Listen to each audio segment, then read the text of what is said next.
Black Beauty, by Wright Sewell. Chapter 31. A humbug. My master was not immediately suited, but in a few days my new groom came.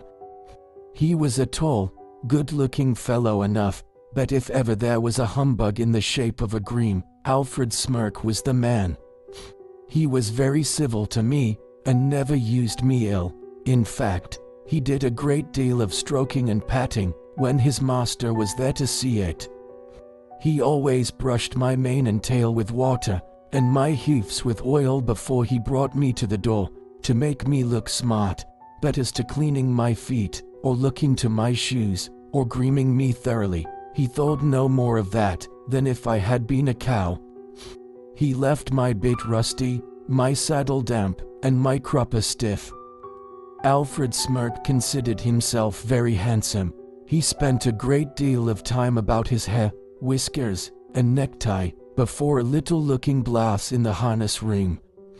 When his master was speaking to him, it was always, "Yes, sir, yes, sir," touching his hat at every word, and everyone thought he was a very nice young man, and that Mr.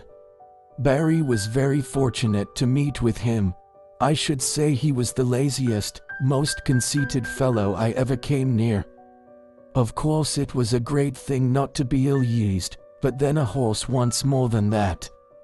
I had a lease box, and might have been very comfortable if he had not been too indolent to clean it out. He never took all the straw away, and the smell from what lay underneath was very bad, while the strong vapors that rose up made my eyes smart and inflame, and I did not feel the same appetite for my food. One day his master came in and said, "Alfred, the stable smells rather strong. Should not you give that stall a good scrub, and throw down plenty of water?"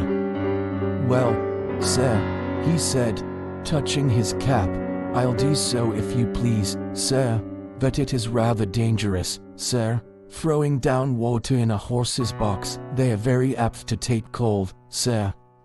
I should not like to do him an injury, but I'll do it if you please, sir." "Well," said his master, "I should not like him to take cold, but I don't like the smell of this stable. Do you think the drains are all right?" "Well, sir, now you mention it, I think the drain does sometimes send back a smell. There may be something wrong, sir." "Then send for the bricklayer and have it seen to," said his master. "Yes, sir, I will." The bricklayer came and pulled up a great many bricks, and found nothing amiss, so he put down some lime, and charged the master 5 shillings, and the smell in my box was as bad as ever. But that was not all.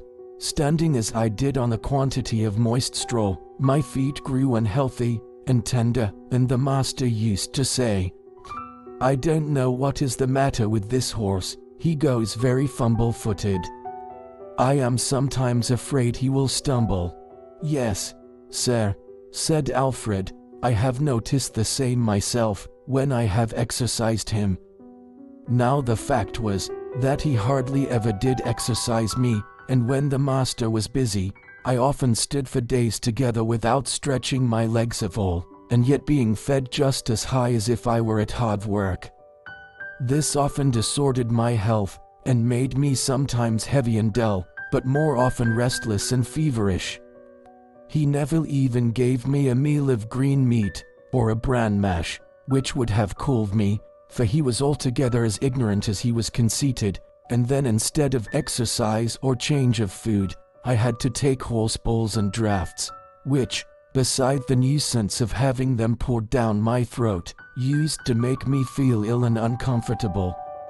One day my feet were so tender, that trotting over some fresh stones with my master on my back, I made 2 such serious stumbles, that as he came down Lansdowne into the city, he stopped at the farrier's, and asked him to see what was the matter with me.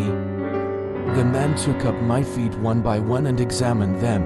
Then standing up and dusting his hands one against the other, he said, "Your horse has got the thrush, and badly too. His feet are very tender. It is fortunate that he has not been down." I wonder your groom has not seen to it before. This is the sort of thing we find in fowl stables, where the litter is never properly cleared out. If you will send him here tomorrow, I will attend to the hoof, and I will direct your man how to apply the liniment which I will give him. The next day I had my feet thoroughly cleansed and stuffed with tow, soaked in some strong lotion, and a very unpleasant business it was. The farrier ordered all the litter to be taken out of my box day by day, and the floor kept very clean. Then I was to have bran mashes, a little green meat, and not so much corn, till my feet were well again. With this treatment I soon regained my spirits, but Mr. Barry was so much disgusted at being twice deceived by his grooms, that he determined to give up keeping a horse, and to hire when he wanted one.